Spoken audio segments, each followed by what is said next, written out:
তার ভিতরে সবচেয়ে উজ্জীবিত একজন ফুটবল তারকা শক্তিমান তিনি হচ্ছেন সেই রিপন দলীয় অধিনায়ক। দাদা কোথায় মঞ্চের পিছনে আসেন।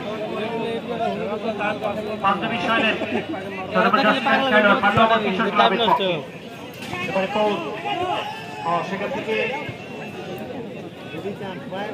সতীর্থকে বানানোর প্রত্যাশা সম্ভবত তিমন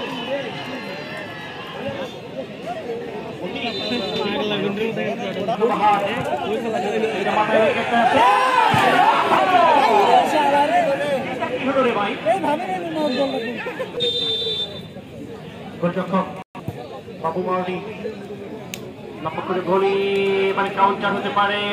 কাউন্টার তবে অতীত নামের খেলোয়াড়টা কিন্তু বর্তমানে বেশ ভালো ফুটবল খেলছেন, বিশেষ করে মধ্যমাঠ, কখনো বা রক্ষণ ভাগ, কখনো বা স্ট্রাইক পজিশন, কখনো ডিফেন্ডার হয়ে।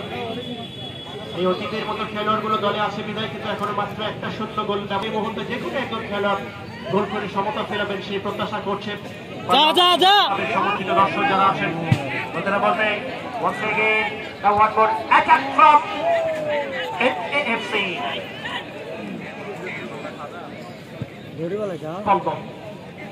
লম্বা করে কি প্রতিপক্ষের খেলোয়াড় হেড করে ক্লিয়ার করবেন।